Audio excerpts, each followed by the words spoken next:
Hey, Dr. Brett here. I'm back with my Thai wife, Chana Khan. Hey, babes. Hey everyone, how are you? Good, how are you?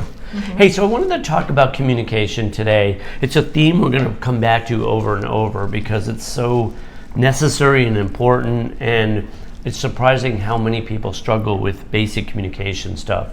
So, for example, I was working with a client this morning. He's a college student. He walks regularly with a girl in one of his classes that he likes.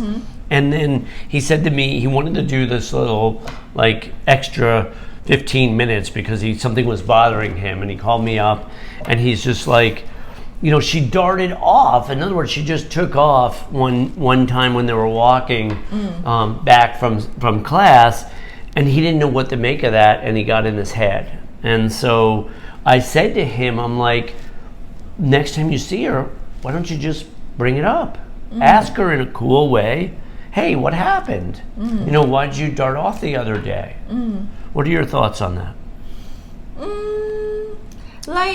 If she just left him and without say anything, Pretty much, yeah. She just said, I gotta go, and then she took off. maybe she just want to go somewhere. It's like her own purpose, business. I feel like nothing involve him.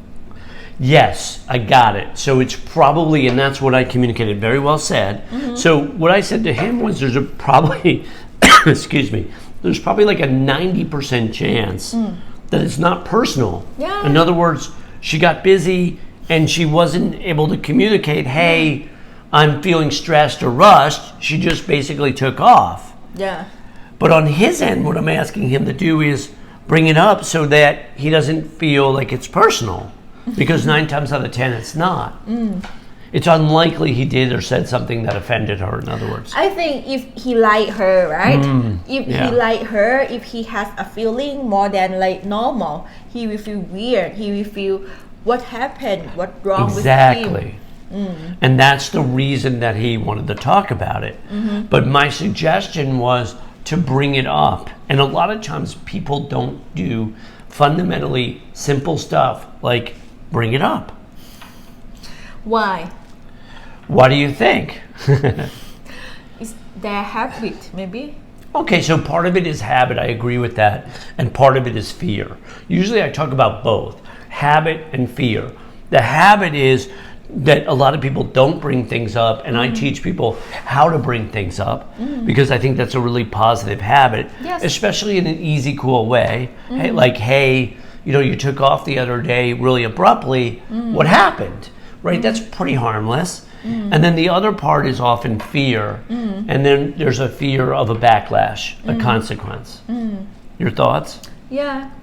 I feel like because sometimes they were not teach when they were young. They weren't to taught when they were young. Yeah, to communication, their feeling, and that always happen with so many people that I know, and sometimes they don't care to communication. Yeah, so everybody's a little bit different, right? Not everybody are great communicators or want to be great communicators, but if you want to become a really good communicator, you want to develop the habit, the muscle of bringing things up, and sometimes there are consequences, right? Sometimes people get defensive, sometimes people get mean, sometimes people blow it off, but many times it actually leads to something positive. Yeah, I feel like if you want to get something like that, you need to act it first. Like if you want people to communicate with you well, you need to make it first. Got it, exactly. So you want to become a good communicator yourself if you want other people to have any chance at all at being a good communicator with you. Yeah, that's Awesome, right. great stuff. I'm Dr. Brett. I'm Shnagan.